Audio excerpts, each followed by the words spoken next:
Hello friends. आप सभी का वेलकम है आज के इस हेल्थ सेशन में। और सबसे पहले आप सभी लोगों को होली की बहुत शुभकामनाएं। और जैसा आप सबको पता है कि आज हम लोग इकट्ठा हुए हैं वेलनेस के बारे में बात करने के लिए। और हम लोग हमेशा कहते हैं कि कोई भी बीमार पड़ना नहीं चाहता है, और यही पर्पस है इस सेशन का कि आप बीमारियों से बच सकें और खुद के साथ साथ दूसरों की हेल्थ को भी अच्छा बना सकें।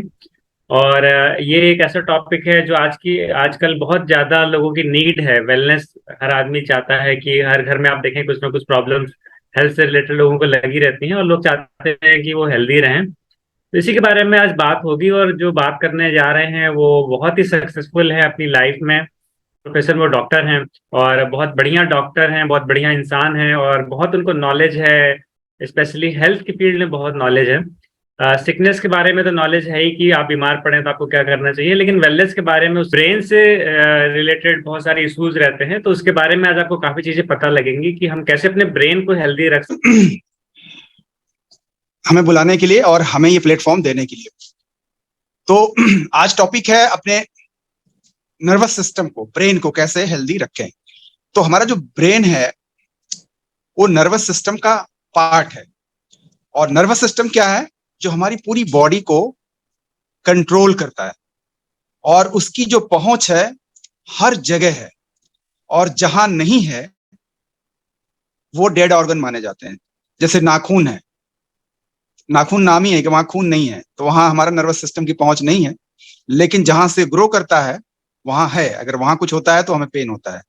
उसी तरह की बालों के रूट्स में है नर्वस सिस्टम की पहुंच, लेकिन बाल में नहीं है, तो उनको काटने पे कोई फर्क नहीं पड़ता। और कभी कभी कुछ बीमारियां हो जाती हैं, लेप्रोसी या डायबिटीज, जिसमें हमारे कुछ न्यूरॉन्स, न्यूरोपैथी हो जाती है, उतने एक्टिव नहीं रह जाते, तो उन ऑर्गन्स का डैमेज होना शुरू हो जाता है। लेप्रोसी में उंगलियां गलने लगती हैं, ऐसे डायबिटीज में भी होता है। तो नर्वस सिस्टम पूरी बॉडी को कंट्रोल करता है। तो नर्वस सिस्टम किससे बना है? हम ब्रेन के बारे में जानते हैं, लेकिन ब्रेन से निकलने वाली एक रीढ़ के बीच बीच से एक रस्सी जैसी रचना निकलती है, उसे कहते हैं स्पाइनल कॉर्ड या मेरू रज्जु।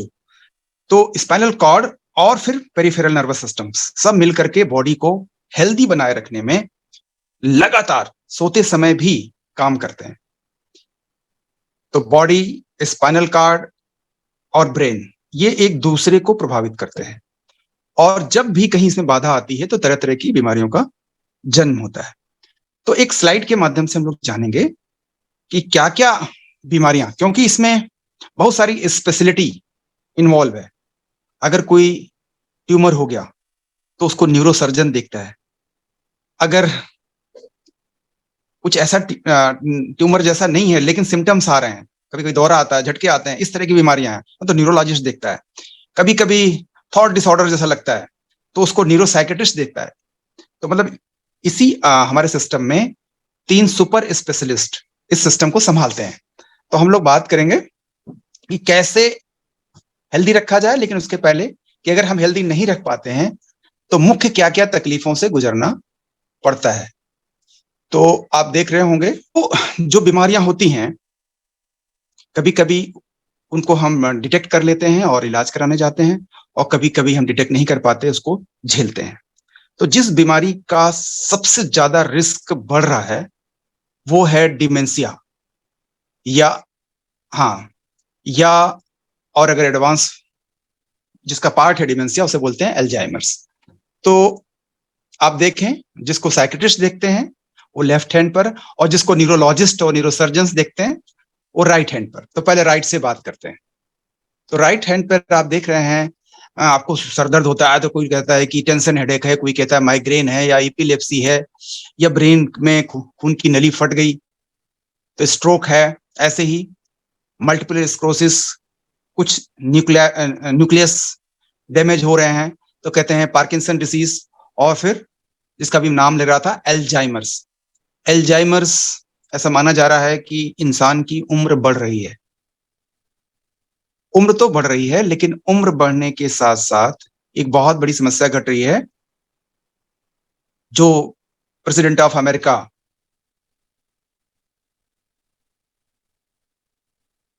को हुई थी, जो खिलाड़ियों को होती है जिनको हेड इंजरी होती है, जैसे मुक्केबाजी करने वाले अधिकांश खिलाड़ियों को।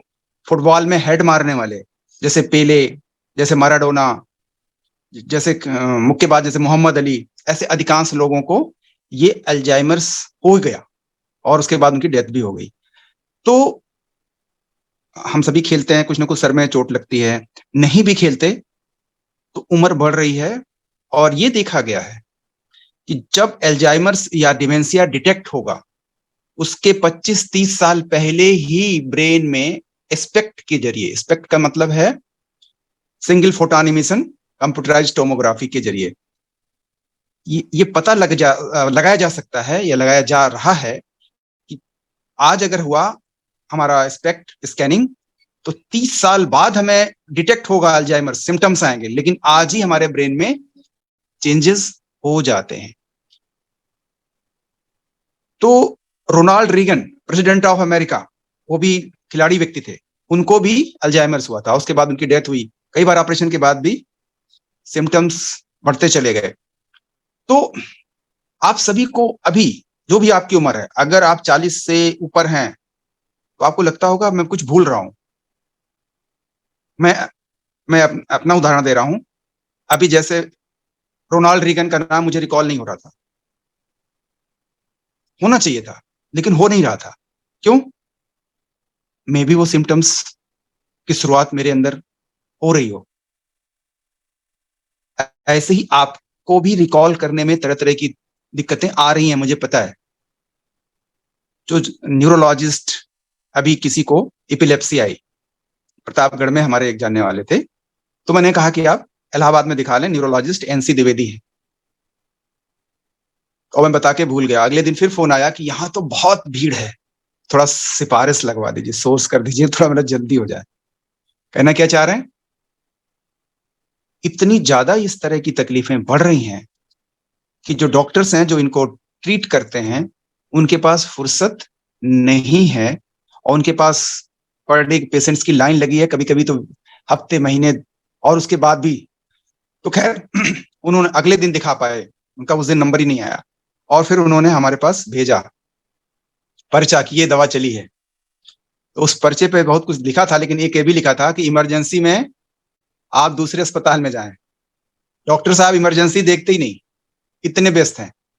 मैं कहना क्या चाह रहा हूं, ये अल्जाइमर्स, ये पार्किंसंस डिसीज, ये मल्टीपल स्क्लेरोसिस, ये स्ट्रोक, ये एपिलेप्सी, ये माइग्रेन और so many types of tension headaches से बचा जा सकता है। इस पर अभी हम आगे बात करेंगे कैसे बचा जा सकता है, लेकिन अभी जान लेंगे क्या क्या और हो रहा है।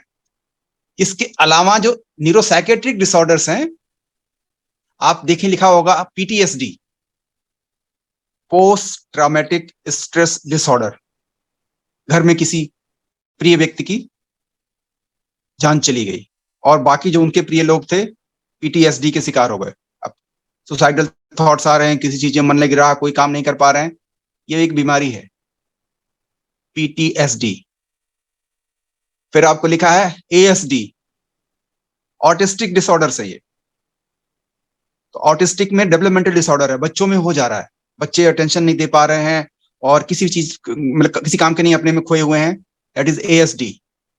एमडीडी, एमडीडी क्या है? Major depressive disorder. क्या हो गया कि अब लगातार नेगेटिव थॉट्स आ रहे हैं, इतने नेगेटिव थॉट्स आ रहे हैं कि सुसाइडल टेंडेंसी हो गई और सुसाइड कर लिया। ये डिसऑर्डर है ब्रेन का, इसको साइकेट्री वाले देखते हैं, है ना। ऐसे ही ओसीडी, ओसीडी क्या है? ये भी एक डिसऑर्डर है। क्या होता है? लगातार आदमी को हाथ धोने की बीमारी, जैसे हाथ ही धोना चाह रहे हैं, है ना। ऑब्सेसिव कंपल्सिव डिसऑर्डर बोलते हैं इसे, ओसीडी। ऐसे ही एंग्जायटी डिसऑर्डर और बहुत सारे, ना जाने तो अच्छा। लेकिन ये सिम्टम्स हैं, लगातार आप चाहते हैं कुछ करना, लेकिन मन में आ रहा है हो पाएगा कि नहीं हो पाएगा, हो पाएगा कि नहीं हो पाएगा, जबकि कुछ ऐसा है नहीं, लेकिन ये थॉट्स आ रहे हैं। और ऐसा नहीं है कि किसी किसी को आ रहे हैं, बहुत ज्यादा लोगों को आ रहे हैं। तो इससे बचा जा सकता है। तो ये हो गई शॉर्ट में हमने बात की, और भी बहुत सारी समस्याएं हैं, लेकिन ये समस्या है। तो ये समस्या है, तो इस समस्या मैं सगुन जी से कहूंगा कि समाधान पे बात करते हैं। तो समाधान पहली चीज, नेक्स्ट स्लाइड को शेयर करें। समाधान कैसे करेंगे, इतनी सारी समस्याएं हैं, तो मतलब अलग स्पेशलिटीज हैं जिसमें कई कई साल पढ़ाई करते हैं लोग, फिर भी समाधान नहीं हो पाता। सगुन जी से मैं कहूंगा नेक्स्ट स्लाइड को शेयर करें। तो पहला मैं समाधान की बात करूंगा। ऐसे समझें, आपके सामने जो स्क्रीन है ये रियल स्पेक्ट स्कैन की फोटो है। एक आदमी उस चीज पे फोकस है जो नहीं चाहता, और एक आदमी प्रैक्टिस के जरिए उस चीज पे फोकस है कि वो उसके अंदर प्रैक्टिस करता है ग्रेटफुलनेस की, कृतज्ञता की। तो आप देखें ब्रेन में क्या चेंजेस दिख रहे हैं आपको। दोनों एक जैसे थे, सैंपल लिया गया, एक आदमी को एज इट इज जैसा चल रहा है, और एक आदमी को जो भी है उसके पास उसके लिए वो ग्रेटफुल है, कृतज्ञ है।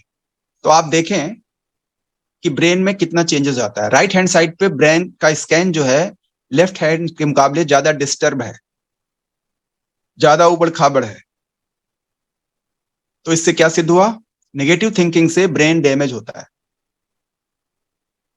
नेगेटिव थिंकिंग को रोका नहीं जा सकता, पॉजिटिव थिंकिंग की जा सकती है।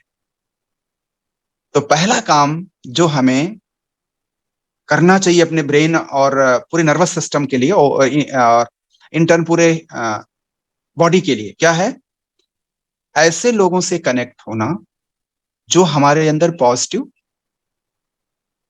इन्वायरमेंट क्रिएट करने में सहयोग करते हैं। जैसे हमारे लिए संजीव सर एंड रिंदिकी मैडम है, जब भी बात करते हैं पहले से बेहतर महसूस करता हूं।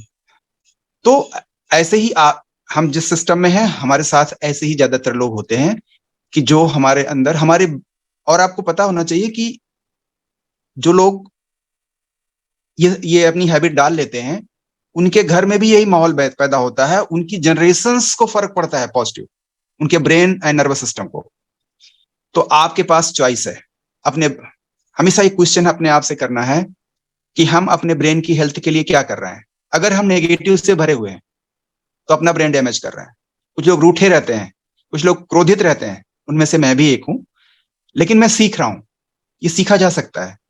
जो पैटर्न बचपन में बन गया है उसको बदला जा सकता है प्रैक्टिस के जरिए और ऐसे सोशल कॉन्टेक्स्ट के जरिए जो आपके अंदर पॉजिटिव क्रिएट करने में सहयोग करें। दूसरी चीज जो हमारे ब्रेन को हेल्दी रखने में हेल्प करती है वो है ब्रीदिंग। जब बच्चा पैदा होता है तो पहली चीज जो उसको करनी होती है खुद से वो है क्राई, फर्स्ट क्राई। बच्चा अगर नहीं रोया तो उसका नर्वस सिस्टम डैमेज हो जाएगा। रोने का मतलब, क्राई करने का मतलब होता है फेफड़े का खुलना और ऑक्सीजन का जाना, हमारे ब्रेन में ऑक्सीजन का जाना जब हम रोते हैं पैदा होते ही, या हमारे बच्चे रोते हैं पैदा होते ही। तो ये देखा गया है कि बच्चा रोया, फेफड़े खुले, ऑक्सीजन गई, और ठीक से उस समय नहीं रोया, देर से रोया, ऑक्सीजन कम गई, ब्रेन डैमेज हुआ। और फिर इस पर आगे रिसर्च हुआ, अब वो कभी रिकवर नहीं कर पाता। लेकिन जो बच्चा नॉर्मल पैदा हुआ, नॉर्मल ग्रो किया, लेकिन ठीक से ट्रेनिंग नहीं हुई, ठीक से गहरी सांस नहीं लेते और सोते समय मुंह ढक के सोते हैं। अभी जाड़े के दिनों में तो रजाई पूरा ढक के, कंबल ढक के सोते हैं, तो हाइपॉक्सिया पैदा होता है, ब्रेन में ऑक्सीजन का लेवल कम हो जाता है। और अभी कोरोना काल में तो सबका ऑक्सीजन सेचुरेशन टेस्ट किया गया, तो सब लोग जान पाए कि ऑक्सीजन सेचुरेशन भी कुछ होता है। लेकिन जान लें कि अगर हम मुंह ढक के सोते हैं तो ऑक्सीजन सेचुरेशन घटता है और ब्रेन डैमेज बढ़ता है। ये देखा गया है कि बहुत सारे डिमेंशिया के पेशेंट को हाई प्रेशर ऑक्सीजन में सुलाया जाने से उनका डिमेंशिया इंप्रूव हो गया। इससे क्या सिद्ध हुआ, पहली चीज हमें अपनी ब्रेन की हेल्थ के लिए डीप ब्रीदिंग सीखना चाहिए। जब भी अवेयर हो जाएं, गहरी सांस लें। ये हमारी ब्रीदिंग ऐसी चीज है जो हमारे कॉन्शियस और सबकॉन्शियस दोनों से कनेक्टेड है। हम ध्यान नहीं दें तो भी सांस चलती है, दिल धड़कता है, लेकिन दिल को हम धीमा और तेज बैठे बैठे इरादे और इच्छा से नहीं कर सकते, लेकिन सांस को गहरी कर सकते हैं। तो जब हम परेशान होते हैं तो सांस सुपरफिशियल होती है बाय डिफॉल्ट। अगर हम परेशान हैं तो गहरी सांस लें और गहरी निकालें, तो बाय डिफॉल्ट हम एंग्जाइटी से बाहर हो जाते हैं। तो दूसरा काम ग्रेटिट्यूड के बाद, यानी कृतज्ञता के भाव के बाद, हमें जो करना चाहिए अपने ब्रेन को हेल्दी रखने के लिए, डीप ब्रीदिंग। रात में भी मच्छरदानी लगाएं, लेकिन मुंह और नाक खुला रखें। तो क्या होगा, कुछ लोगों को साइनस की समस्या होती है, कुछ लोगों का सेप्टम डिविएटेड होता है, तो उसका ट्रीटमेंट करा लें ताकि गहरी सांस सोते समय नेचुरल लेते रहे। कुछ लोग का वजन ज्यादा होता है तो स्लीप एपनिया हो जाती है, मतलब खर्राटे लेते हैं। खर्राटे का मतलब क्या है, ठीक से सांस अंदर नहीं जा रही है और ऑक्सीजन का लेवल घटेगा। बॉडी तो बड़ी हो गई है डायनासोर, लेकिन ब्रेन छोटा। तो वजन कम रखना भी ब्रेन हेल्थ के लिए बहुत इंपॉर्टेंट है। आजकल ओबेसिटी और डायबिटीज यानी डायबिसिटी की समस्या लोगों में बढ़ रही है। तो डायबिसिटी यानी डायबिटीज और ओबेसिटी को कंट्रोल करते हैं तो इंटर्न ये देखा गया है कि जिनका वजन ज्यादा होता है उनका जो ब्रेन होता है श्रिंक करता है। 2-4 सीटी स्कैन एवरीडे हमें लोग ऑलरेडी करा के लाते हैं, हमें लिखने की जरूरत नहीं, खुद ही करा के लाते हैं।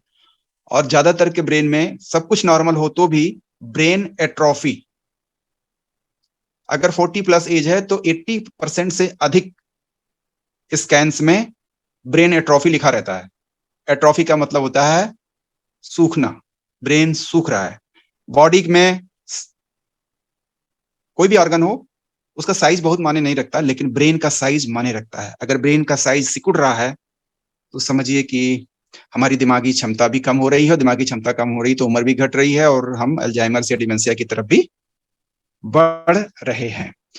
इसके अलावा नींद पूरी करना, जो लोग नींद पूरी नहीं करते उनके अंदर depression, dementia, Alzheimer's, anxiety, OCD, major depression, इन सब की संभावना कई गुना बढ़ जाती है। तो नींद गहरी और समय से लेने पर ये सब समस्याओं में बहुत कमी पाई गई है। इसके अलावा हम अपने को हेल्दी रखने के लिए सुबह की सनलाइट, सूर्योदय देखना ब्रेन की हेल्थ के लिए बहुत बहुत इंपॉर्टेंट है। हम लोग देर तक जगते हैं और फिर देर तक सोने की वजह से जब शुरुआत अगर सूर्योदय के साथ साथ हुई हमारी, तो ये देखा गया कि ब्रेन एंड बॉडी हेल्थ के लिए ये बहुत फायदेमंद होता है। इसके अलावा हाइड्रेशन, प्रॉपर हाइड्रेशन, सबसे पहला असर पानी की कमी का ब्रेन पे पड़ता है।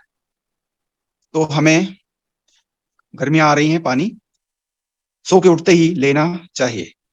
फ्रेश वाटर, प्लेन वाटर 1-2 गिलास एक्स्ट्रा लेना चाहिए। पानी पीने का बेस्ट समय है खाना खाने के 1-2 घंटे पहले और 1-2 घंटे बाद, और सब प्यास लगे तो। रात में कुछ लोग हैवी मील्स लेके तुरंत सो जाते हैं, वो भी हमारी नींद में बाधक है और अल्टीमेटली ब्रेन को हार्मफुल है। सोने और खाना खाने के बीच में कम से कम 3 घंटे का गैप होता है, तो ब्रेन के लिए, डाइजेशन के लिए भी अच्छा होता है। इसके अलावा ब्रेन का एक्सटेंशन हमारी पूरी स्किन में है। आप देखें, ये बात जानवरों को भी पता है। सभी मैमल्स अपने बच्चे को चाटते हैं जीभ से, उनकी जीभ बहुत खुरदरी होती है, तो बच्चे की ग्रोथ अच्छी होती है। इनफैक्ट जो एडल्ट्स हैं वो भी, स्किन में न्यूरॉन्स हैं और न्यूरॉन्स का स्टिमुलेशन होता है, इसलिए स्किन का जो मसाज है ब्रेन हेल्थ के लिए अच्छा पाया गया है। इसके अलावा म्यूजिक, म्यूजिक जो आपको हमको पसंद है, शोर वाला नहीं, शांति वाला म्यूजिक ब्रेन को फायदा पहुंचाता है। इसके अलावा उन चीजों पर ध्यान देना जो हमें राहत देते हैं। किसी को अपना पुराना फोटो अच्छा लगता है, तुरंत ब्रेन वेव्स, ईईजी बोलते हैं, इलेक्ट्रोएन्सेफेलोग्राम, तो वो जो ग्राफ आता है वेव्स का, अगर हम अच्छा फील कर रहे हैं तो वो ग्राफ इस जो alpha beta gamma theta waves होती हैं हारमोनियस होती हैं, और अगर हम परेशान हैं तो डिसहारमोनी डिस्प्ले होती है, आम आदमी भी उसको देख सकते हैं। तो हमें लाइफ में वो चीजें देखने का प्रैक्टिस करना चाहिए जो हमारे लिए अच्छा फील कराती है। और नेक्स्ट आता है न्यूट्रिशन। कुछ चीजें ब्रेन के लिए बहुत नुकसान करती हैं। फॉर एग्जाम्पल एल्कोहल 7 तरह के कैंसर पैदा करता है, इसके अलावा और सारी तकलीफें पैदा करता है। तो बचना चाहिए। वो सभी चीजें जो खून की नलियों को सिकोड़ती हैं, फॉर एग्जाम्पल निकोटीन, गुटखा, तंबाकू जैसी चीजें हैं, तो ब्लड का फ्लो दिमाग में कम होगा तो ब्रेन की एट्रोफी होगी, यानी नुकसान करेगा। इसके अलावा जैसे आजकल होली का दिन है तो लोग पियेंगे भांग, ब्रेन के लिए हार्मफुल है, तो उससे बचेंगे तो अच्छा है। ठंडा, कोई भी ठंडा पानी, कोई भी ठंडा पेय पदार्थ खून की नलियों को कॉन्स्ट्रिक्ट करता है, उससे नुकसान होता है। खून की नली को जो भी सिकोड़ रहा है, ब्लड सप्लाई को हैम्पर करेगा, और खून की नली को जो भी फैला रहा है, डायलेट कर रहा है, वो फायदा करेगा। तो जो हार्ट के लिए है वही ब्रेन के लिए है। तो हार्ट के लिए अगर सपोज कीजिए ओमेगा 3 फायदा करता है, तो उससे ज्यादा फायदा ब्रेन के लिए करता है। नेक्स्ट, जैसे जिंको बाइलोबा, जिंको बाइलोबा से डायलेशन होता है खून की नलियों का, ब्लड फ्लो ब्रेन सेल्स में बढ़ता है, और अच्छा न्यूट्रिशन मिलने से ब्रेन सेल्स ज्यादा लंबे समय तक हेल्दी रहती हैं। बी कॉम्प्लेक्स ग्रुप के vitamin, specially B1, B1 brain cells के लिए बहुत ही जरूरी है, बहुत ही फायदा है करता है। और अगर किसी में कमी है तो झुनझुनी होना, सुन्न होना, ये सब समस्याएं आप सब जानते हैं, और लोग न्यूरोबियान का इंजेक्शन लगाते हैं। ठीक है, लेकिन उसकी स्थिति ना आए इसके लिए बी कॉम्प्लेक्स ग्रुप के विटामिन लेने चाहिए। फॉलिक एसिड लेना चाहिए। फॉलिक मतलब होता है पत्तियां, फॉलियम मतलब पत्ती होता है, तो पत्तीदार चीजों में फॉलिक एसिड भी होता है और मैग्नीशियम भी होता है। इसके अलावा ब्रेन के लिए विटामिन डी, ये विटामिन डी एक ऐसा हार्मोन है जो बॉडी की हर सेल के लिए फायदा करता है। ब्रेन में अल्जाइमर्स और डिमेंशिया में का बचाव करने में विटामिन डी बहुत ही सहयोगी पाया गया है। इसके अलावा कुछ और ब्रेन बूस्टर्स हैं, जैसे ब्राह्मी, अश्वगंधा, ये भी लाभकारी पाया गया है। इसके अलावा मैग्नीशियम, हाइपर एक्साइटेबिलिटी जो और उसकी वजह से एग्जाइटी जो डिसऑर्डर्स होते हैं, तो मैग्नीशियम और कैल्शियम अगर साथ में ले रहे हैं तो दिमाग की ओवर एग्जाइटी, ओवर नर्वसनेस में काबू पाने में मदद मिलती है। तो बहुत कुछ है ब्रेन हेल्थ पर बात करने के लिए। अगर हम ये चीजें नहीं लेते हैं तो बहुत सारे सिम्टम्स आते हैं। लेकिन कुछ चीजें जो हमारी हैबिट से रिलेटेड हैं, जैसे मैंने बात की, हमारा जो ब्रेन है लाखों साल से डेवलप होते होते इस अवस्था तक पहुंचा है, और अचानक सब चीज बदल गई है। हमारा जो हार्डवेयर है लाखों साल पुराना है, और परिस्थितियां एकदम नई हैं, तो नेचुरली ब्रेन बहुत स्ट्रेस से गुजर रहा है। पहले माना जाता था कि ब्रेन में चेंजेस नहीं होते, अभी माना जा रहा है पिछले कुछ सालों से बहुत सारे रिसर्च के बाद कि ब्रेन में भी चेंजेस होते हैं। उसको बोलते हैं न्यूरोप्लास्टिसिटी, यानी कि हम चेंज कर सकते हैं। चेंज करने, लेकिन जब चेंज करना चाहते हैं तो चेंज नहीं कर सकते। जैसे कोई काम करते समय हम चेंज करने की कोशिश करें, वेकफुल होकर के, अलर्ट होकर के चेंज करने की कोशिश करें, जैसे हमने कहा पेन उठाया, तो पेन उठाया, हाथ से उठ गया, लेकिन ऐसा ब्रेन के साथ नहीं होता। ब्रेन में सबसे ज्यादा चेंजेस होते हैं जब हम पूरी तरह से रिलैक्स होते हैं। हमारे ब्रेन का एक हिस्सा होता है ऑटोनॉमिक, मतलब नर्वस सिस्टम का एक हिस्सा होता है ऑटोनॉमिक नर्वस सिस्टम। एक होता है सिंपैथेटिक, एक होता है पैरासिम्पैथेटिक। तो सिंपैथेटिक मतलब जब अलर्ट हम हो, अलर्टनेस में हमारे ब्रेन में चेंजेस नहीं आते, क्योंकि उस समय वो ब्रेन हमारा फाइट फ्लाइट मोड में होता है, भागो या लड़ो। उस समय चेंजेस नहीं होते, उस समय तो इमरजेंसी लगी हुई है। दूसरा जो हिस्सा है पैरासिम्पैथेटिक, शांति वाला, उस समय चेंजेस होते हैं। तो जो चेंजेस अगर हम चाहते हैं तो रिलैक्स, हम जब सोने जा रहे हैं अपने को रिलैक्स करें, या हम सो के उठे हैं गहरी नींद लेकर के, तब तब जो हम चेंजेस चाहते हैं उसको अगर हम विजुअलाइज करते हैं तो ब्रेन को अपने आप को चेंज करने में बहुत आसानी होती है। फोर्स करके चेंज करना ब्रेन के न्यूरॉन्स में उल्टा हो जाता है, नर्वसनेस बढ़ जाती है। जितना ही हम फोर्स करते हैं उतना ही ब्रेन में स्ट्रेस केमिकल्स बनते हैं। स्ट्रेस केमिकल्स का मतलब है एपिनेफ्रिन, नॉरएपिनेफ्रिन, वो फिर फाइट एंड फ्लाइट मोड में चला जाता है। तो फाइट एंड फ्लाइट मोड में तो भागेगा या लड़ेगा या गुस्सा करेगा, या और ज्यादा आपने कोशिश किया तो फ्रीज कर जाएगा। जैसे शेर चीते को पकड़ ले तो चीता बेहोश हो जाता है। फाइट, फ्लाइट, और तीसरा अगर ज्यादा एक्सट्रीम अगर हमने प्रेशर डाला, प्रेशर पड़ गया तो फ्रीज। तो उसकी बजाय हमें खुद को और औरों को अगर हमें हेल्प करना है तो पहले रिलैक्स करें, जैसा हमारे संजू सर कहते हैं। फिर उसके बाद रिलैक्स स्टेट में न्यूरोप्लास्टिसिटी या चेंजेस ब्रेन में, न्यूरॉन्स में, उस समय सबसे ज्यादा स्वाभाविक होता है। तो शॉर्ट में हमने बात की, इसको भी आगे हम कवर करेंगे। अब अगर आपका कोई सवाल है तो ओवर टू यू सर। वाह, क्या बढ़िया जानकारी हम लोग को मिली। एक बार हम लोग जोरदार तालियां बजा सकते हैं। और ऐसा लगा जैसे बस डॉक्टर साहब ने 5 मिनट बात किया, लेकिन आधे घंटे से वो बात कर रहे थे। हम लोग का तो और कहीं दिमाग गया ही नहीं। और कितनी इंपॉर्टेंट देखिए जानकारी है, उन्होंने पूरे लाइफस्टाइल से रिलेटेड आपको क्या सोचना चाहिए, न्यूट्रिशन में आप क्या ले सकते हैं, ये सारी बातें हुई। तो बहुत बढ़िया जानकारी मिली, हम लोगों ने बहुत कुछ सीखा और इसको जरूर हम लोग भी इम्प्लीमेंट करेंगे और लोगों को भी हम लोग हेल्प करेंगे। क्योंकि हम लोगों को लगता है कि आजकल जितनी भी ज्यादातर प्रॉब्लम्स हैं वो कहीं ना कहीं माइंड से ही स्टार्ट हो रही हैं। लोगों का जो स्ट्रेस लेवल है, जैसा भी डॉक्टर साहब बता रहे हैं, इतना ज्यादा है, जिसकी वजह से वो उन चीज़ों को प्रॉपरली हैंडल नहीं कर पा रहे हैं। तो हम लोग न्यूट्रिशन के साथ साथ उनको एक लाइफस्टाइल का एक सही तरीका बताकर, जो आज आपने सीखा, लोगों को हेल्दी रख रख सकते हैं। आप में से किसी के कोई क्वेश्चन है तो आप लोग डिजिटली हैंड रेज कर सकते हैं। और जब तक आप लोग हैंड रेज कर रहे हैं, हम लोगों के भी एक दो क्वेश्चन है तो हम लोग चाह रहे हैं वो वहां से स्टार्ट करें।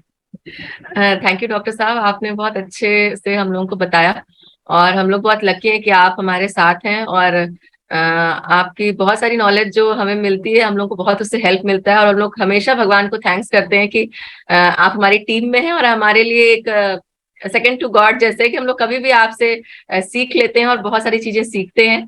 So thank you so much. और मेरा एक क्वेश्चन है कि एक हमारे जान पहचान के हैं, वो कस्टमर है हमारे, उनको हेडेक का चैलेंज रहता है। मतलब कि ऐसे जैसे झटका आता है तो वो झटके से एक बार दर्द स्टार्ट होता है और फिर वो कई दिनों तक रहता है।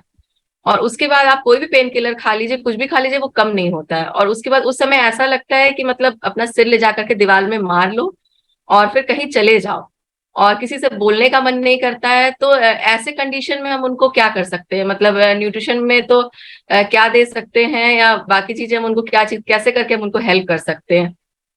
Thank you ma'am. को दिखाने की जरूरत है। ये सवाल बहुत ही इंटेलिजेंट है। देखें, हेडेक एक सिम्टम है कि कुछ गड़बड़ है। अब क्या गड़बड़ है ये डॉक्टर पता करने की कोशिश करते हैं। एक तो हिस्ट्री से पता करते हैं कि आधे सर में है या पीछे है या दोनों तरफ है। उसकी लोकेशन से पता चलता है कि किस तरह का हो सकता है, या टाइट रहता है दोनों तरफ। तो एक तो ये है। दूसरा ये है कि ऐसी टप टप करता है या ऐसा कुछ नहीं है, बस दर्द है और कभी कभी दौरे पड़ जाते हैं। ये पता चलता है जब हम उनकी हिस्ट्री लेते हैं। और बेस्ट पता चलता है उससे भी आगे का, जब क्लियर नहीं हो पाता तो ईईजी और सीटी स्कैन कराते हैं। तो इस पर हम थोड़ा सा आइडिया भी लेते हैं, सुपरफिशियल।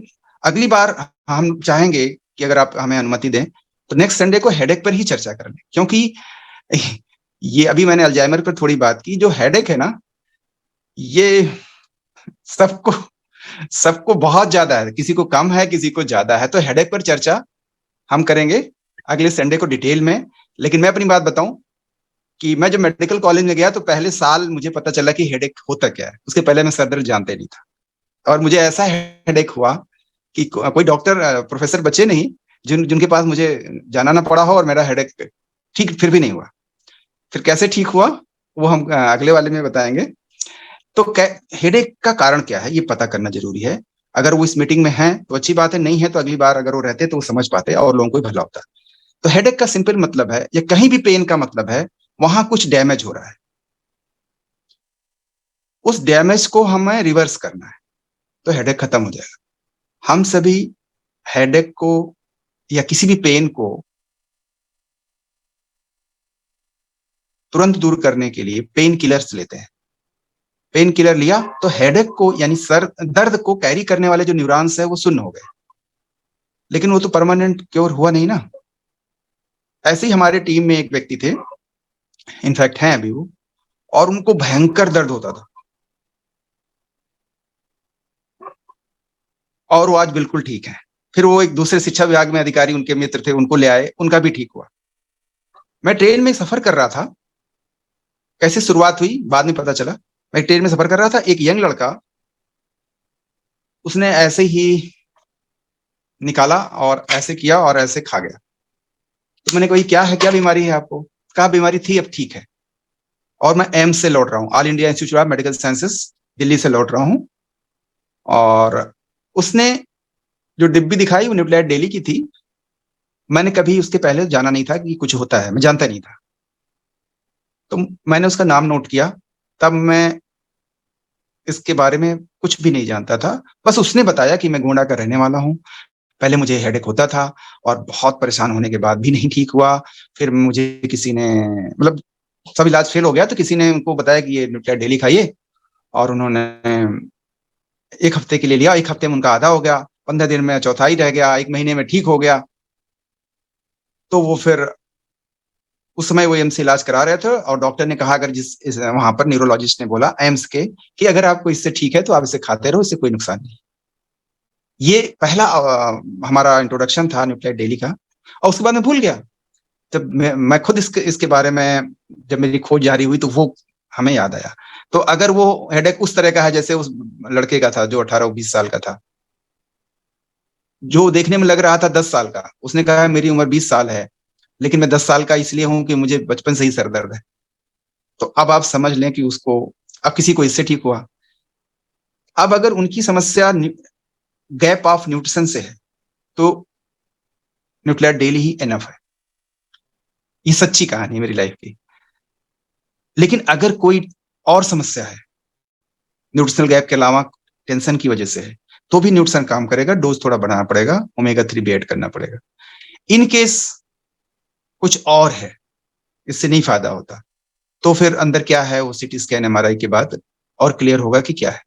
लेकिन मेरी लाइफ में आज तक कोई ऐसा व्यक्ति जिसको हेडेक रहा हो, इससे फायदा ना हुआ, मतलब ठीक हो गया। तो उनको पता होना चाहिए कि इससे फायदा हुआ, और वो लें श्रद्धा भाव से या डाउट के भाव से ही लें। तो डायग्नोस्टिक भी है, 1 महीने लेने के बाद क्या फर्क पड़ा वो खुद ही बताएंगे। 99% चांस है कि ठीक हो जाएंगे, अगर उनके ब्रेन में ट्यूमर नहीं है, कोई ग्रेनोमा नहीं है, कोई ट्यूबरक्लोमा नहीं है, तो ठीक हो जाएंगे। थैंक यू डॉक्टर साहब। बहुत बढ़िया, बहुत कुछ सीखने को मिला। नेक्स्ट हैंड रेज किया पीयूष एंड सविता रंजन जी ने। हेलो, नमस्कार डॉक्टर साहब। जी नमस्ते। चलिए, मेरे 2 सवाल थे सर, लेकिन एक का तो आपने कहा कि अब नेक्स्ट मीटिंग में जो है उसके बारे में बात करेंगे, डिटेल बात करेंगे, हेडेक क्यों होता है, हेडेक से ही रिलेटेड, और सबको हो रहा है। सब लोग डिस्प्रिन और कम्पीफ्लाम, सेरिडॉन काम पे चलिए सब खा रहे हैं, तो वो जहाँ जाएंगे उसकी फिजियोलॉजी जी जी तो बहुत आसान हो जाएगा। अब जैसे मेरी मदर को हेडेक होता था जी, मैं बचपन से जानता था कि उनको हेडेक होता था, और मैं उनको कहता था सुबह उठ के पानी पियो। मैं ये जानता था कि सुबह उठ के पानी पीने से सर दर्द में फायदा होता है। मैं डॉक्टर बन गया, फिर भी उनका हेडेक ठीक नहीं हुआ। किसी साधु महात्मा ने बोला कि सुबह उठ के पानी पीना चाहिए, उनके कहने पर उन्होंने पानी पिया और उनका सर दर्द ठीक हो गया। यानी उनको हाइड्रेशन की समस्या थी, पानी का मतलब पर्याप्त पानी नहीं था शरीर में। तो आप समझ सकते हैं। बिल्कुल बिल्कुल सर। वही कभी कभी हम लोग भी काफी स्ट्रेस रहते हैं, कुछ जो है अगर ऑफिशियल देखें या किस तरह का, तो मेरे भी जो है वो टिप टिप करके जो है वो होता है दर्द, जो है वो कभी ज्यादा तेज हो जाता है और सांस लेने पे और तेज महसूस होता है। तो खैर फिर आपसे जो है इसके बारे में नेक्स्ट उसमें ही बात करेंगे। लेकिन उसमें तो बात करेंगे, लेकिन थोड़ा सा मैं बात कर रहा हूँ, न्यूट्रिशन तो आप लेते ही हैं, मैं आपको सिर्फ बता रहा हूँ, जैसे ही हम किसी तनावग्रस्त परिस्थिति में होते हैं या ऐसा सोचते हैं, तो हमारी यहाँ पर जो मांसपेशियां हैं वो कॉन्स्ट्रिक्ट हो जाती है, सिकुड़ जाती है। तो क्या होता है, यहाँ जो ब्लड सप्लाई है वो हैम्पर हो गई। तो ब्लड का काम होता है जो टॉक्सिन सेल्स में बनते हैं उनको बाहर निकालना और न्यूट्रिशन सेल्स में पहुंचाना। तो दोनों बाधित हो गया ना। जब मांसपेशी सिकुड़ गई तो टॉक्सिन रिलीज नहीं हो पा रहा है और न्यूट्रिशन मिल नहीं पा रहा है। तो सिंपली मसाज कर देने से, तेल मालिश से फायदा होता है, अपने से हाँ। मसाज कर दें और मांसपेशियां रिलैक्स होंगी, फायदा हो जी। जाएगा। ये तत्काल मुझे फायदे के लिए बता रहा हूँ। जी जी, थोड़ा सा भाप लेने पे भी मुझे राहत महसूस होती है जो है, हमने हमने बताया ना स्टीमिंग। कि हाँ डायलेट करने की बहुत सारी विधियां हैं। एक है मसाज, एक है गर्म पानी पीना। भाप लिया आपने तो गर्म चीज अंदर गई, खून की नलियां फैली, मांसपेशियां रिलैक्स हुई, आराम हो गया। जी।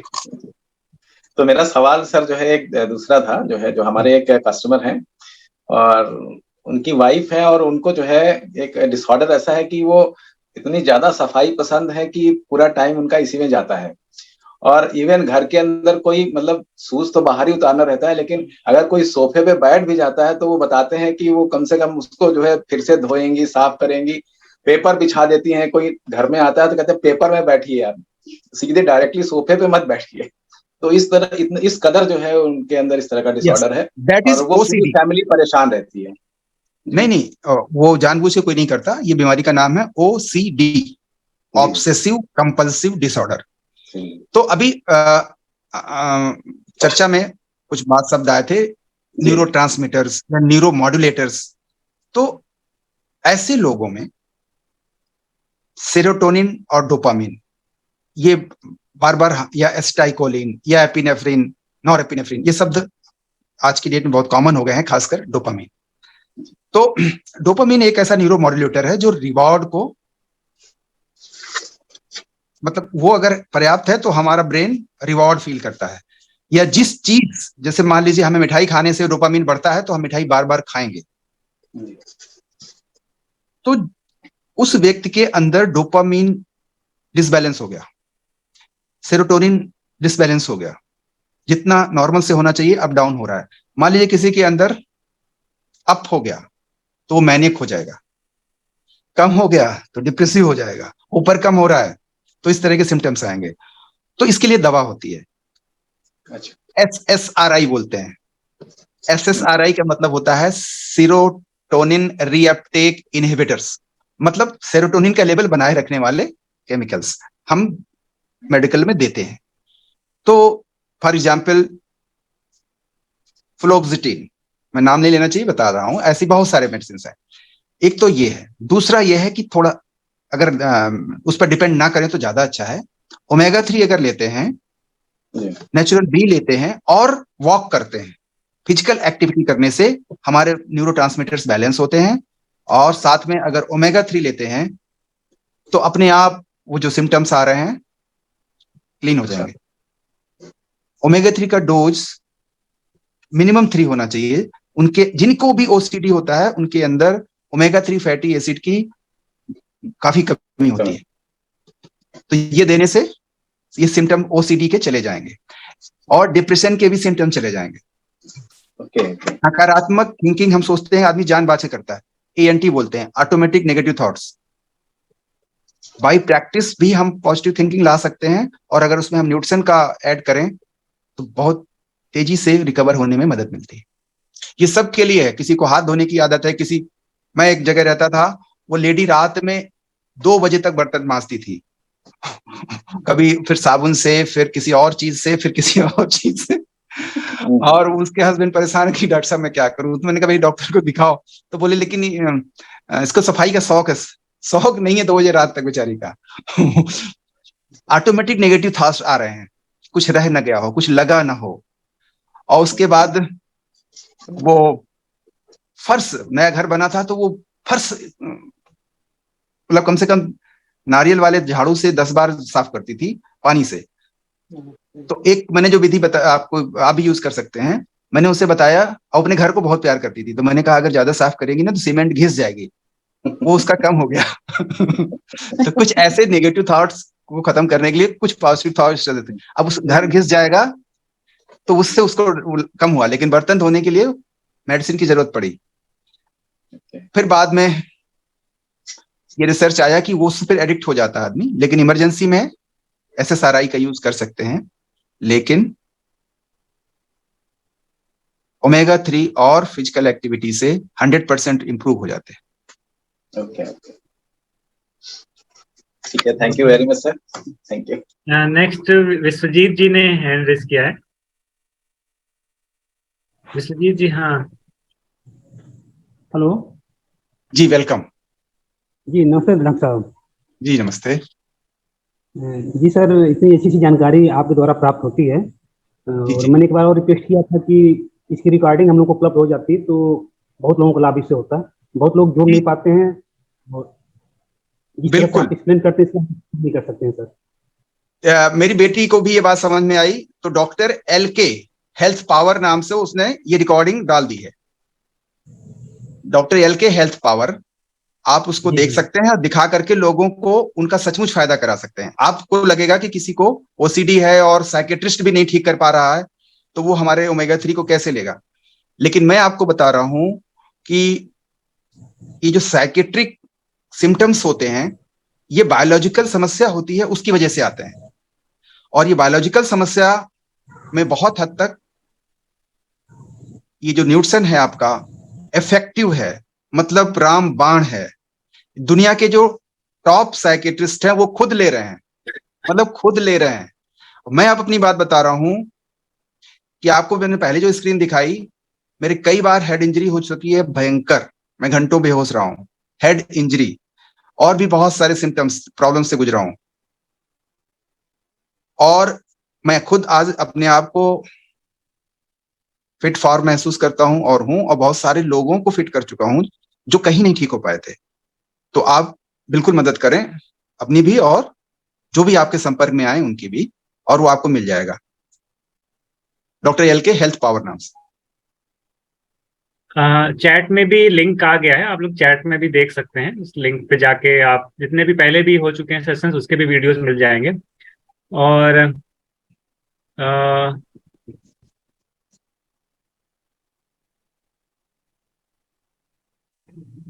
अ, और ये किसी ने हैंड रेज किया है, सतरूपा जी ने। Hello sir. जी वेलकम। हेलो सर, नमस्ते। मैं उड़ीसा से हूँ और मेरा आज पहला सेशन है आपके साथ। I am most really welcome. Grateful for that. Sir, मैं पूछना चाहती थी, आपने जो बताया था अनइवन नेजल सेप्टम की प्रॉब्लम, मेरी सिस्टर को है। जब वो 12 साल की थी तब ये डिटेक्ट हुआ था, अभी वो 20 इयर्स की है, तो उसका भी क्या सोल्यूशन है, क्या ट्रीटमेंट हो सकता है, क्या रिवर्सिबल है? देखिए, नेजल सेप्टम डिविएशन अगर है तो उसका जो बेस्ट ट्रीटमेंट माना जाता है सर्जिकल है, जी सर्जिकल। लेकिन मैं बताऊं कि अगर सोते समय ब्रश मंजन करके नाक साफ करके सोएं, जी फिर से दोहरा दूं, सोते समय ब्रश मंजन करके अपनी नाक को साफ करने की विधि होती है, एक तरफ दबाएं और छींक दें, और दूसरी तरफ दबाएं, यानी कि जो कुछ भी फॉरेन पार्टिकल है या सिक्रीशंस हैं रिलीज हो जाएं, क्लियर हो जाए। जी दूसरा, थोड़ा समय से सो जाएं। तीसरा, ऑल आउट जैसी चीजें या मच्छर कॉइल वगैरह ना सुलगाएं, वो एलर्जी पैदा करता है। जी और इम्यूनिटी बढ़ाने वाले न्यूट्रिशन यूज करें। नंबर 1 पर मैं कहता हूं डेली। जिनको ये सिम्टम है, मैं आपको बताऊं, हमारे एक बहुत क्लोज जानने वाले हैं, उनका बेटा था 14 साल का, उसको 6 साल से समस्या थी, उसका जी सेप्टम भी डेरिवेटेड था, और उसको साइनस की भी समस्या थी। साइनस क्या होता है? बोन्स के बीच में खाली जगह, जैसे जी यहाँ पर उसी को साइनस बोलते हैं। तो और उसके टॉन्सिल्स बहुत बड़े हुए थे, तो वो कई सारे डॉक्टरों को दिखाया, तो डॉक्टर ने बोला कि भाई टॉन्सिल का तो ऑपरेशन ही इलाज है। काफी बड़े हुए थे, उसको सांस लेने में, मुंह से भी सांस लेने में दिक्कत होती थी। Yes sir. तो उन्होंने हमसे कहा कि डॉक्टर साहब क्या कर सकते हैं। हमने कहा भाई जो स्पेशलिस्ट सलाह दे रहा है ENT का, वो तो अल्टीमेट है, लेकिन आप चाहो तो न्यूट्रिलाइट डेली यूज करो। 1 जी महीना यूज सर। करने में क्या जाता है, 14 साल 8 साल तो परेशान रहे ना। जी सर। इसको 8 हफ्ते आप देख लो, उनका 1 महीने में ही रेगुलर लेने से आधा फायदा हो गया। अगले 2 महीने में कहेगी सब वो पता नहीं कहाँ गायब हो गया, टॉन्सिल्स, सेप्टम, साइनस की समस्या खत्म। ये मेरा एक नहीं, ऐसे अनेकों उदाहरण है। तो ये आपके पास भी चॉइस है, जिनको भी आप चाहती हैं उनको रेगुलर ये यूज कराएं। सब लोग सब चीज नहीं यूज कर सकते, लेकिन डेली से शुरुआत करें, रात में ब्रश करके साफ करके सोएं, और रिजल्ट हमें आप बताएं। नेक्स्ट शिवानी जी ने हैंड रेज किया है। Good evening sir. Good thank you evening. Doctor sir इतने अच्छे सेशंस के लिए। मुझे ये क्वेश्चन करना था। एक फोर्थ पर्सन है जिसकी एज ऑलमोस्ट 27 एज है लगभग, और उन्हें ना माइग्रेन है। तो जैसे कभी कभी क्या होता है कि जब कुछ सोचते हैं या फिर मतलब कभी टेंशन में रहते हैं तो उनके कान से ना ब्लड आता है, और वो ज्यादा ब्लड आता है। कभी कभी ऐसा होता है कि वो पता नहीं चलता है, और उसके बाद बहुत ज्यादा उस टाइम पे हेडेक इतना ज्यादा होता है कि फिर वो बर्दाश्त के बाहर होता है। तो उन्हें हम क्या सप्लीमेंट ऐसे सजेस्ट कर सकते हैं? सप्लीमेंट से पहले क्या कभी उनका सिटी स्कैन हुआ? हाँ, उन्होंने करा रखा है वैसे। नहीं नहीं, ऐसा देखिए, ब्लड आना कान से कई सारी चीजों का इंडिकेशन है। तो सिर्फ हेडेक नहीं है ये, और भी पैथोलॉजी है। ब्लड आना या पस आना ये इन्फेक्शन को भी इंडिकेट कर रहा है। तो अगर उनका सिटी स्कैन हुआ है लेटेस्ट, तो आप हमें रिपोर्ट भेजें और फिर उसका सोल्यूशन पे बात कर सकते हैं, ठीक है? लेकिन तब तक न्यूट्रिशन से कोई, देखिए याद रखें, न्यूट्रिशन से कोई नुकसान नहीं है। आप सबको लिए बता रहे हैं, आप ये दिमाग में, या ये किसी को कहने की भी जरूरत नहीं कि इससे सब ठीक हो जाएगा। आप उनसे जो हमें सजेस्ट करना चाहिए, मैं तो क्या डॉक्टर हूं, लेकिन आप डॉक्टर नहीं भी हैं, आपको क्या कहना चाहिए? आप जो भी इलाज करा रहे हो कराइए, इलाज का भी इफेक्ट बढ़ा देगा। हमें क्या कहना है? इलाज का असर बढ़ जाएगा, यानी दवा जो डॉक्टर से करा रहे हैं उसका असर बढ़ जाएगा, ठीक होने में मदद मिलेगी। तो हमें ये नहीं कहना है कि दवा की जरूरत नहीं है, आप बस इसको खाओ। जो भी दवा करा रहे हैं बहुत अच्छा है, कराते रहें। उस दवा का भी फायदा और अच्छा होगा अगर ये यूज करेंगे तो वैसे तो हमें मिनिमम डेली प्रोटीन ओमेगा देना चाहिए, लेकिन हर किसी की अपनी लिमिटेशन है। तो मिनिमम अगर डेली भी लेते हैं तो उनको ठीक होने में मदद मिलेगी। आप बिल्कुल निसंकोच बताइए, मतलब इतनी तरह के पॉजिटिव रिजल्ट्स हैं, हम संकोच करते हैं कि फिर बाद में हमें पकड़ेगा तो नहीं कि आपने हमसे पैसा ले लिया। आप फूड सप्लीमेंट दे रहे हैं, खाना कोई डॉक्टर मना नहीं करता, विटामिन कोई डॉक्टर मना नहीं करता। हर अच्छा डॉक्टर अपने पर्चे पे एक मल्टीविटामिन लिखता है, बस वो विटामिन सिंथेटिक होता है, आपका नेचुरल रिसोर्स है। तो आपका बेहतर है, क्योंकि आपकी बॉडी उसको बेहतर एसिमिलेट करेगी, बेहतर स्वीकार करेगी। जैसे पॉलिस्टर का कपड़ा आरामदेह नहीं होता, कॉटन का कपड़ा, जैसे हम सभी अंडर गारमेंट्स कॉटन के पहनना चाहते हैं क्योंकि स्किन से टच में रहने पर मतलब बीमार नहीं करता। तो वैसे ही सिंथेटिक दवाएं इमरजेंसी में ओके, लेकिन जो विटामिन है नेचुरल ही होने चाहिए। तो ये हमें रिकमेंड करना चाहिए विद कॉन्फिडेंस, हमारी लैंग्वेज होनी चाहिए। अगर वो कहीं से इलाज करा रहे हैं तो इलाज कराते रहें, इलाज का असर, इलाज का फायदा बढ़ा देगा अगर ये हम ऐड करेंगे। तो एक आध चीजें हम लोग भी पूछ लेते हैं और भी लोगों का फायदा होगा। डॉक्टर साहब, एक चीज हम लोग आजकल बहुत कॉमन देख रहे हैं कि जब लेडीज प्रेग्नेंट होती हैं तो उस टाइम बच्चों का ब्रेन प्रॉपरली डेवलप नहीं हो पा रहा है। तो उसमें हम लोग देखते हैं कि बहुत सारे बच्चे जो हैं जब आगे चलकर प्रॉपरली उनका ब्रेन डेवलप नहीं रहता है, या सोचने समझने की क्षमता उतनी नहीं रहती है नॉर्मल एज के जो और बच्चे रहते हैं। तो उसमें वो क्या ऐसा लें कि बच्चों का ब्रेन प्रॉपरली डेवलप हो जब वो प्रेगनेंसी पीरियड में है? तो इनफैक्ट प्रेगनेंसी के पहले ही बच्चे का आधा हिस्सा माँ में होता है और आधा फादर में होता है। माँ में एग के रूप में, ओवम के रूप में, और फादर में स्पर्म के रूप में। तो स्पर्म अच्छा बने और मदर में एग अच्छा बने, इसके लिए फादर और मदर दोनों को न्यूट्रिशन लेना चाहिए। प्लान कर रहे हो प्रेगनेंसी उसी समय से, तो फादर को कम से कम डेली प्रोटीन ओमेगा और फॉलिक एसिड यानी चेरी आयरन लेना चाहिए, ये मिनिमम है। और मदर को भी नेचुरल बी, फादर को भी नेचुरल बी लेना चाहिए। मदर को थोड़ा ज्यादा आयरन लेना चाहिए, एटलीस्ट 2 टैबलेट्स।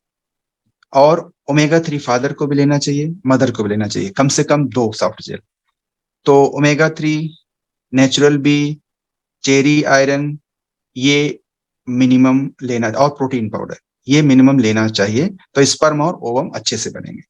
अब अगर फर्टिलाइजेशन हो जाता है, इम्प्लांटेशन हो जाता है, यानी यूटेरस में बच्चा आ जाता है, तो 3 महीने तक और कुछ नया देने की जरूरत नहीं है। पेट में बच्चा 3 महीने तक है, लेकिन जब 3 महीना क्रॉस करे तो प्रोटीन पाउडर की मात्रा कम से कम 3 स्कूप कर देनी चाहिए।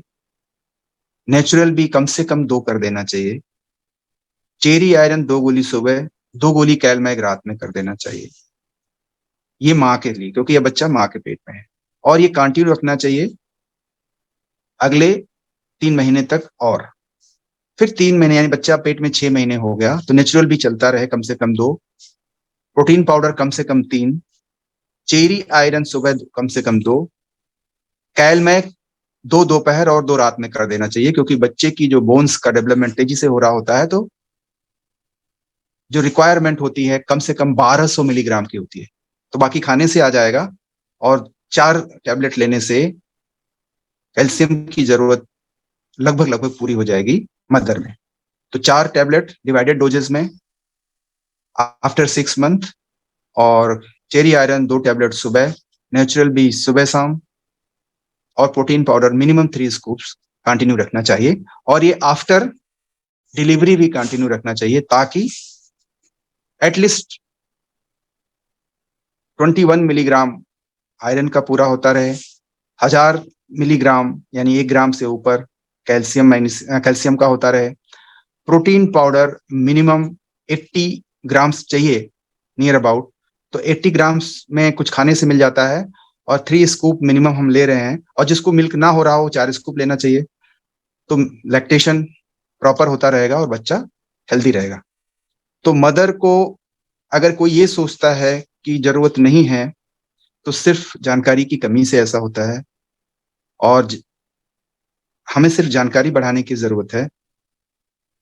जानकारी अगर किसी को हो जाती है, जैसे मैं अपनी बात बताऊं कि डॉक्टर होने के बावजूद भी मैं बार बार इस बात को बताता हूं कि जब मैं रेजिडेंट था, यानी एमबीबीएस के बाद इंटर्नशिप होती है, तो मेरी जो सीनियर थी, एसआर बोलते हैं उन्हें, सीनियर रेजिडेंट, मैंने उनका पैर देखा, पैर फूला हुआ था। फूले हुए पैर को देख के मैंने कहा कि मैडम आपका पैर फूला हुआ है। तो बोली तुम्हें नहीं पता, लास्ट ट्राइमेस्टर में इट्स नॉर्मल। मतलब 7वें 8वें और 9वें महीने के प्रेगनेंसी के दौरान पैर फूलना नॉर्मल बात है। ऐसा सीनियर रेजिडेंट जो पास आउट हो चुकी थी, उन्होंने बोला। कमला नेहरू हॉस्पिटल बड़ा गायनी का हॉस्पिटल माना जाता है इलाहाबाद में, और उसकी इंडिया की रैंक जिसकी टॉप रैंक होती है गायनी में, मतलब पीजी एंट्रेंस में, वो उन्हीं को मिलता है। मैंने मान लिया, लेकिन जब मैं अल्ट्रासाउंड कर रहा था और यहाँ का ज्ञान मिला, तो पता चला कि प्रोटीन की कमी से महिलाओं में पैर सूज रहा है। मैंने उसको आजमाया, क्योंकि मैं अल्ट्रासाउंड करता था, बहुत सारे प्रेग्नेंट लेडीज आते थे। जितने को भी पैर सूजा हुआ है, प्रेगनेंसी है, प्रोटीन पाउडर दिया गया, सबका पैर का फूलना हफ्ते भर में ही बराबर हो गया, पच गया। यानी ये एकदम सत्य है कि प्रेग्नेंट लेडी का पैर फूलना प्रोटीन की कमी से होता है। प्रोटीन आप पूरा कर दें, पैर का सूजन खत्म हो जाएगी। और ये बात डॉक्टर को भी सबको नहीं पता है, आपको पता है। अब आप लोगों की मदद करिए, डॉक्टर्स की, आप सभी लोग। बहुत यूजफुल जानकारी मिली आज हम लोगों को। एक लास्ट क्वेश्चन ले लेते हैं। विश्वजीत जी ने हैंड रेज किया है। विश्वजीत जी, आप पूछ सकते हैं। जी सर, एक मेरा क्वेश्चन है। जी सर, एक हमारे जानने वाले हैं, उनकी ब्रेन की नसें सूख रही हैं, जैसा डॉक्टर कहते हैं, पीजीआई से उनका इलाज चल रहा है, और कभी कभी उनके हाथ हिलने लगते हैं, कांपने लगते हैं हल्के हल्के से। जी जी जी जी जी, अभी हमने बताया ना, पार्किंसोनिज्म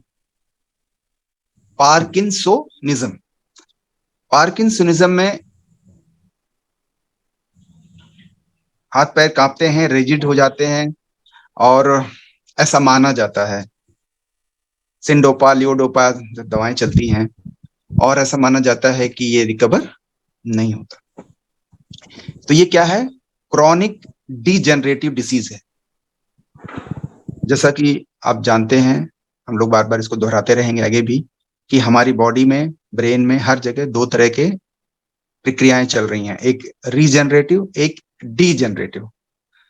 तो ब्रेन में ये डीजेनरेटिव डिसीज है, जिसमें कुछ न्यूरॉन्स डैमेज होने लगते हैं, और जो हमारे गेट को यानी हमारी चाल चलन को, हमारे हाथ पैर के मूवमेंट को कंट्रोल करते हैं, वो डिस्टर्ब हो जाते हैं, वो डैमेज हो जाते हैं, वो डिजेनरेट हो जाते हैं। तो ये सिम्टम्स आते हैं पार्किंसोनिज्म के, पीडी के। और कोई ऐसा रामबाण स्थायी मेडिसिन नहीं है। क्या न्यूट्रिशन से 100% ठीक हो जाएगा? अब ये सवाल है, कह नहीं सकते क्या स्थिति है, हमने तो डिटेल नहीं देखा है। लेकिन रीजनरेटिव आपके पास क्या है? रीजनरेटिव मेडिसिन है। ये जो न्यूट्रिशन है, ये फूड सप्लीमेंट के अलावा इसका दूसरा नाम है रीजनरेटिव मेडिसिन। तो ये रीजनरेट करने में सहयोग करती है। आपके पास ओमेगा 3 है, आपके पास प्रोटीन है, आपके पास डेली है, आपके पास जिंको बाइलोबा है, जिनसेंग विद जिंको बाइलोबा। ये ब्रेन में ब्लड फ्लो बढ़ाता है। अभी आपने कहा सूख रही है, तो जब हमारा न्यूट्रिशन थोड़ा और एक्सेस में मिलेगा तो सूखने की दर कम हो जाएगी।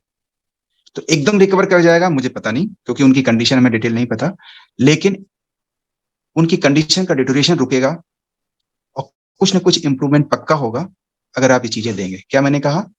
Ginseng, omega 3, natural B, daily, coenzyme Q को। अब जान लें, कभी फिर इस पर चर्चा और डिटेल में करेंगे हम लोग। ये जो डीजेनरेटिव डिसीजेज हैं, ये बेसिकली सेल्स जो होती है ना, सेल्स डैमेज हो रही है। और सेल्स डैमेज क्यों हो रही है? क्योंकि माइटोकॉन्ड्रिया में रिपेयर करने के लिए एनफ एनर्जी नहीं मिल पा रही है। तो न्यूट्रिशन का भी गैप है। और जैसे होता है ना कि हमारे पास ताकत ही ना हो कुछ करने की, तो हमारे अंदर ताकत कहाँ से आती है? माइटोकॉन्ड्रिया में जो यूनिवर्सल एनर्जी की करेंसी है उसे एटीपी बोलते हैं, तो वो फॉर्मेशन ठीक से नहीं हो पाता। तो नेचुरल बी और कोएंजाइम Q10 आपके अंदर और हमारे अंदर और हम सभी के सेल के अंदर एनर्जी प्रोडक्शन करने में सहयोग करने का सबसे पावरफुल टूल है। एक चीज और, बड़ा अच्छा सवाल है आपका, सब लोग जाने, जो चीनी है ना, ये हमारे हर सेल के लिए और स्पेसिफिक न्यूरॉन्स के लिए नुकसानदायक है। तो चीनी का सेवन कम करना है। इसके अलावा देखा गया है कि जो कीटोन है, जैसे नेचुरल फैट्स हैं, ये फायदा करते हैं खासकर हार्ट और ब्रेन के लिए। तो जो फैटी एसिड है अगर और ग्लूकोज दोनों बराबर अवेलेबल हो तो हमारी ब्रेन की सेल यानी न्यूरॉन्स और हमारी हार्ट की सेल्स यानी मायोकार्डियल सेल्स ये प्रेफर करती हैं कीटोन बॉडीज को। तो नेचुरल फैट, जैसे हमारा ओमेगा 3 क्या है? Natural fat. इसी तरह से आपके लिए ऑलिव ऑयल क्या है? Natural fat. आपके लिए कोकोनट ऑयल क्या है? Natural fat. तो जिनको आर्टिफिशियली हाइड्रोजनेशन नहीं किया गया है, तो ये नेचुरल ढंग से जो इनका सेवन थोड़ा बढ़ा है। ब्रेन का 60% से ऊपर का हिस्सा ब्रेन सेल्स का वो फैटी एसिड से बना है। तो इसकी मात्रा को बढ़ाएं और ये न्यूट्रिशन लें, निश्चित रूप से इंप्रूवमेंट है। डॉक्टर साहब, जैसे कई बार जैसे होता है कि बहुत जनरल मतलब कि चैलेंज है, जैसे मान लीजिए बहुत देर तक अगर पैर लटका के बैठे हैं, चाहे कुर्सी पे चाहे कहीं सीट पे, या रात में करवट लेकर के सो रहे हैं, तो ऐसे किया हुआ है तो ये वाला पोर्शन दबा है और करवट में एक साइड का पैर, घुटना, पंजा ये सब दबा है, तो बहुत देर तक उसी पोजीशन पे है, तो चूंकि सो रहे हैं ये ऐसे, तो क्या होता है ना कि ऐसे झुंझुनाहट जैसी होती है और कई बार सुनपन हो जाता है, फिर लगता है कि वो बॉडी जैसे कि वो पार्ट हमारे बॉडी में नहीं है, ऐसा महसूस ऐसा होता है। तो फिर उसके बाद थोड़ा सा चुनचुनाहट टाइप की होती है, फिर थोड़ा सा उसको मसाज करिए, थोड़ा रगड़िए, थोड़ी देर तक सांस को थोड़ा देर खींच के रखिए, तो फिर धीरे धीरे करके वहां पे ऐसे सेंसेशन आता है, फिर लगता है कि हाँ वो हिस्सा हमारे शरीर का है। तो ये मतलब ऐसे बहुत कॉमन है, तो इसको कैसे हम लोग, इस चैलेंज से कैसे हम लोग बाहर निकल सकते हैं? और इसमें न्यूट्रिशन में से नेचुरल बी वगैरह ले रहे हैं, तो और क्या क्या चीजें हैं जो इस चीज को कम करने में हेल्प करेंगी? देखें, पिंस एंड निडल्स बोलते हैं या आम भाषा में झुंझुनी बोलते हैं, सुन्न होना बोलते हैं। तो नो डाउट ये समस्या बहुत कॉमन है, लेकिन इसको कैसे रिकवर करें और कैसे इससे मतलब उबर जाएं। आज की डेट में हम सभी कोई चीज चाहते हैं, सभी लोग चाहते हैं, और ये बहुत इंपॉर्टेंट सवाल है, सब लोग ध्यान से सुने। तो हम सभी लोग जो चाहते हैं, और ऐसा हम लोग खासकर इस सिस्टम में आने के बाद जानते हैं कि जो हम चाहते हैं अगर उसको बार बार चाहेंगे तो वो हमारे पास होगी। लॉ ऑफ अट्रैक्शन काम करता है, लेकिन फैक्ट ऐसा नहीं है। हमारे चाहने से वो चीज नहीं होती है, वो प्रोसेस फॉलो करने से होती है। और वो प्रोसेस के लिए जो हम जैसे मान लीजिए हम चाहते हैं हमारे छत पे गुलाब उगे, तो हम कितना भी इमेजिनेशन करें और चिपकाएं, वो गुलाब नहीं उगेगा। गुलाब के लिए जो प्रोसेस है, गमला, मिट्टी, खाद, पौधा जो भी है, वो प्रोसेस करेंगे तो समय से आएगा। तो हम सभी के साथ ये है कि जब जो हम चाहते हैं वैसा नहीं होता, तो हमारे ब्रेन में, जैसे ही बहुत बार इसकी स्टडी की गई है कि इजी लिया गया, जो हम चाहते हैं वो हमें नहीं मिल रहा है, ऐसी भावना कर रहे हैं। तो बहुत ज्यादा ब्रेन में स्ट्रेस होता है। इतना स्ट्रेस होता है कि जैसे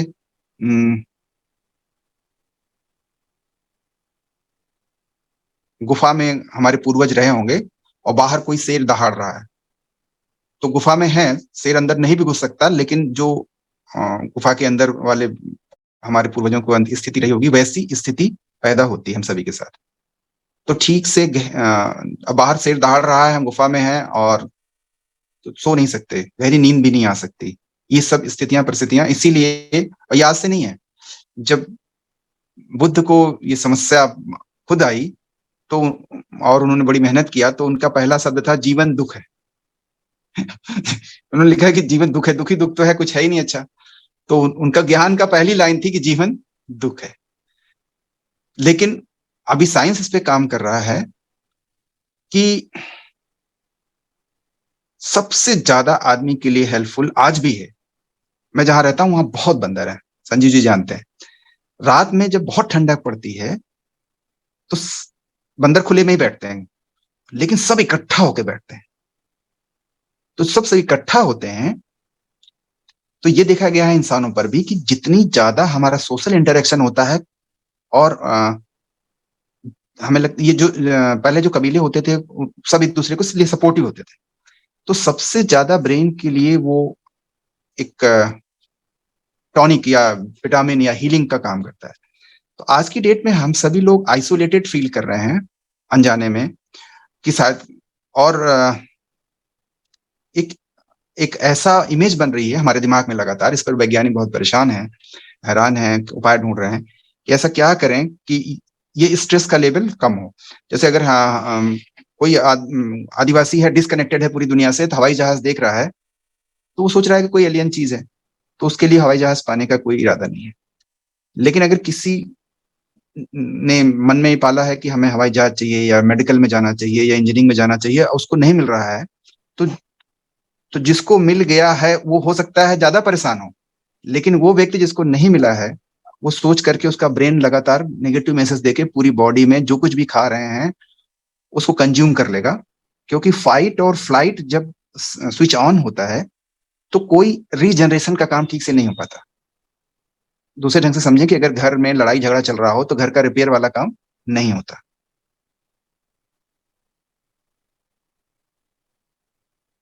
तो ये देखा गया है, जैसे सेना में कोई है तो अधिकारी ज्यादा परेशान रहता है जबकि उसकी सैलरी ज्यादा है वगैरह वगैरह, और छोटे लेवल के लोग नाच गा ले रहे हैं क्योंकि वो ज्यादा सोच रहा है। तो हम सभी लोग आज की डेट में रियल लाइफ जीने की बजाय ब्रेन में जी रहे हैं, मन में जी रहे हैं, तो वो इमेजिनेशन में ज्यादातर नेगेटिव चल रहा होता है। तो जो कुछ भी हम न्यूट्रिशन भी लेते हैं वो हमें, हमारी बॉडी, हमारा जो रिजनरेटिव सिस्टम है, कंज्यूम नहीं कर पाता। तो क्या करना है, थोड़ा सा सोशलाइजेशन बढ़ाना चाहिए, फिजिकल, थोड़ा सा नाच गाना, ढोल मजीरा, ये सब जो पहले होता था आदिवासी कबीले वाले आज भी करते हैं, हम लोग भूल गए। तो वो गैदरिंग सोशल, और जिसमें दिखावा कम से कम हो, जिसमें लेकिन हार्ट टू हार्ट ज्यादा इंटरेक्शन हो, ये बहुत हेल्पफुल पाया गया है। आज की डेट में ज्यादातर न्यूक्लियर फैमिलीज हैं, तो पहले लोग एक साथ ही बहुत सारे लोग सोते थे, ये सब चीजें, तो ये सोशल विटामिन जो है इसकी जरूरत है, और विटामिन तो हम सभी लोग ले ही रहे हैं। दूसरा, ये सारी चीजें जिसकी हमने बात की, इसको 2-3 बार देखिएगा, मैं भी खुद देख रहा हूँ अपनी चीजें। तो और इनको, जैसे मैं अभी आजमगढ़ से आज आया, तो यात्रा करके आने के बाद जाहिर सी बात है कोई लो हो जाता है।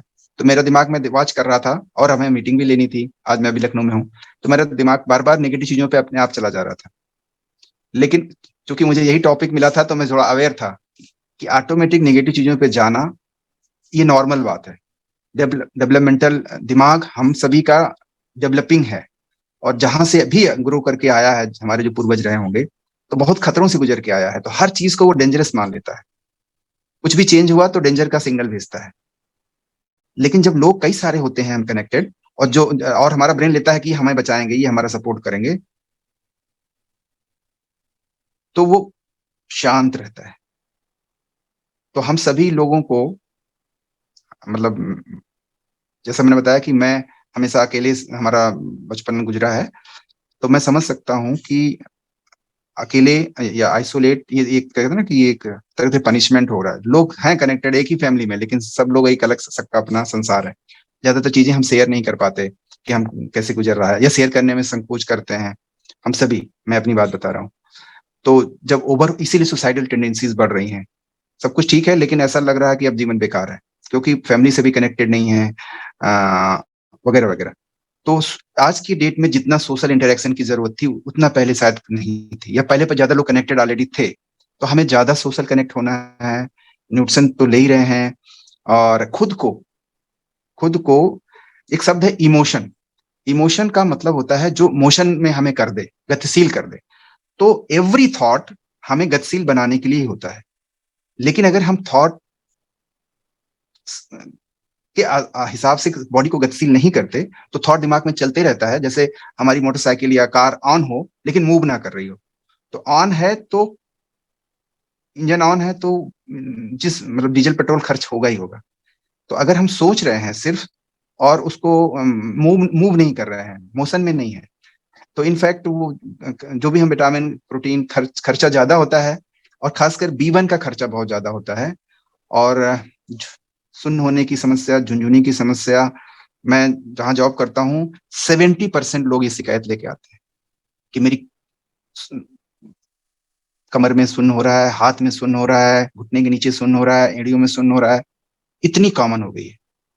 तो वो मैं उनकी ऐसी समझ सकता हूँ, लेकिन वो बताने के लिए तो मेडिसिन ही होती है। वो ज्यादातर फौजी लोग अपनी सोसाइटी से कनेक्ट नहीं हो पाते, क्योंकि वो अपना 20-30 साल का समय वो अलग ढंग से गुजार पाए, और रहना होता है सिविल्स में, और सिविल के साथ उनका सिविलियन के साथ तालमेल नहीं बन पाता। असली समस्या वो होती है। तो ये जो टोटल है, social health, community health, physical health, emotional health, ये सब पर एज ए होल हम देखेंगे तो होलिस्टिक हमारा रिकवर हो जाए। बहुत बढ़िया, क्या क्या जबरदस्त इन्फॉर्मेशन मिली हम लोगों को। उम्मीद है आप सब लोगों को बहुत ब्लेस्ड फील कर रहे होंगे। हम लोग तो बहुत ब्लेस्ड फील कर रहे हैं, और जैसा इन्होंने कहा कि हम लोग बहुत लकी समझते हैं अपने आप को कि डॉक्टर साहब हम लोगों की लाइफ में हैं और बिजनेस में है कि हम लोग को इतनी सारी नॉलेज मिल जाती है फ्री ऑफ कॉस्ट। नहीं तो आप अगर ये जानकारियां बाहर से लेने की कोशिश करेंगे तो एक तो मिलेंगे ही नहीं, और अगर लेंगे भी तो बहुत उसके लिए प्राइस पे करना पड़ेगा। तो ये सेशंस बहुत इंपॉर्टेंट होते हैं, इसीलिए आप सबको जरूर इसमें कनेक्ट होना चाहिए, और अपने साथ भी अगर आप लोगों को कनेक्ट कर सकें तो उससे और भी आपको फायदा हो सकता है। लेकिन एटलीस्ट आप लोगों को तो रेगुलर इसमें जरूर रहना चाहिए, जिससे कि सेशन बाय सेशन आपकी नॉलेज बढ़ सके, और एटलीस्ट आप अपने आप को हेल्दी रख सकें, क्योंकि ये अपने आप में बहुत इंपॉर्टेंट चीज है। आज की डेट में अपने आप को हेल्दी रखना भी एक बहुत बड़ा चैलेंज हो गया है। तो ये सेशन उसमें जरूर हेल्प करेंगे। और नेक्स्ट सेशन जैसे डॉक्टर साहब ने कहा कि हेडेक के ऊपर होने वाला है, तो अभी से आप लोग उसके लिए तैयारी कर सकते हैं, और जिनको जिनको हेडेक्स होता है आप उनको कनेक्ट कर सकते हैं नेक्स्ट सेशन में। तो फिर से हम लोग बहुत थैंकफुल हैं, और हम लोग एक बढ़िया क्लैप कर सकते हैं, और हम लोग रिटर्न में और कुछ तो नहीं दे सकते हैं, लेकिन अपना हम लोग एक मतलब एटीट्यूड दे सकते हैं डॉक्टर साहब को, थैंकफुल हो सकते हैं उनके लिए, ब्लेसिंग्स दे सकते हैं। तो इसी के साथ हम लोग आज का सेशन एंड करते हैं, और आप सभी लोगों को हैप्पी होली। और उम्मीद है आप लोग हेल्दी रहेंगे और बिजनेस में भी आगे बढ़ेंगे, और अगली होली तक आप सभी लोग बड़े लेवल पर इस बिजनेस में होंगे। तो इसी के साथ हम लोग आज का सेशन एंड करते हैं।